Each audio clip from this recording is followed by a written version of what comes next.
लखनऊ में मुहर्रम से एक दिन पहले हथियारों का जखीरा बरामद हुआ है। पुलिस को हकीम के घर से 300 असले और 50,000 कारतूस मिले हैं। इसके अलावा बारासिंगा की खाल समेत कई आपत्तिजनक चीजें भी मिली हैं। पुलिस 20 बोरियों में कारतूस भर कर ले गई। गुरुवार देर शाम 3 थानों की फोर्स ने हकीम सलाहुद्दीन उर्फ लाला के घर पर छापा मारा, जहां अवैध हथियारों की फैक्ट्री चलती मिली। उसका घर मलिहाबाद पुलिस थाने से सिर्फ 100 मीटर की दूरी पर है। फिलहाल हकीम के घर समेत आसपास और गांव में फोर्स तैनात कर दी गई है। यूपी एटीएस भी एक्टिव हो गए हैं। मिर्जागंज निवासी सलाहुद्दीन उर्फ लाला की पत्नी टीचर है। उसकी 2 बेटियां हैं, एक नॉर्वे में है और दूसरी लखनऊ में ही इंटीग्रल यूनिवर्सिटी से बीटेक कर रही है। वहीं एडीसीपी जितेंद्र दुबे का कहना है कि आरोपी सलाहुद्दीन उर्फ लाला को हिरासत में लेकर पूछताछ की जा रही है।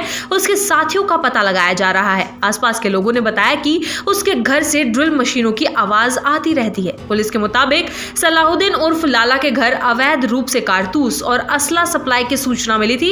इस पर मलिहाबाद, रहीमाबाद और माल थाने की फोर्स ने गुरुवार देर शाम छापा मारा। यहां सलाहुद्दीन अपनी पत्नी और बेटी के साथ मिला। इसके अलावा ओवैस नाम का युवक भी था। जांच पड़ताल में सामने आया कि सलाहुद्दीन अवैध हथियारों की फैक्ट्री चला रहा था। पुलिस सूत्रों के मुताबिक सलाहुद्दीन के घर से 20 बोरियों में करीब 50,000 कारतूस बरामद हुए। वहीं 300 अवैध असले भी मिली हैं। इनमें राइफल, माउजर और पिस्टल शामिल है। कुछ विदेशी हथियार भी बरामद हुए हैं, जिन्हें हकीम अपने शौक के लिए रखता था। पुलिस सूत्रों के मुताबिक सलाहुद्दीन काफी दिनों से अवैध असलों को पूरे यूपी में सप्लाई कर रहा था। उसका घर थाने के बगल में होने के कारण किसी को शक नहीं हुआ, यहां तक कि पुलिस को भी भनक नहीं लगी। वहीं लाला के पड़ोसियों ने बताया कि यहाँ 2 से 4 लोग बैठे रहते थे।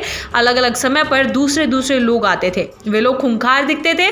उन्हें देखकर डर लगता था। गली से निकलने में भी डर लगता था कि ये लोग कुछ कर ना दे। यह हकीम दवा बनाने देने के बहाने यहाँ पर ऐसा धंधा करता होगा, ये बिल्कुल भी अंदाजा नहीं था। दूसरे पड़ोसियों ने बताया कि किसी मशीन की आवाज घर से आया करती थी। इसने अपने घर में ही किराए पर कमरा बनवा रखे थे।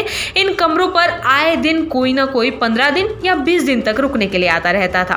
मुहर्रम से ठीक एक दिन पहले पुलिस थाने के बगल में ऐसी घटनाएं होना कानून व्यवस्था पर सवाल खड़े करने का काम कर रही है।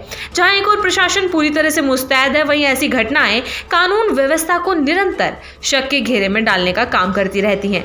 अब देखना यह होगा कि क्या बिना किसी बवाल के विभिन्न वर्गों के त्योहार संपन्न हो पाते हैं या नहीं।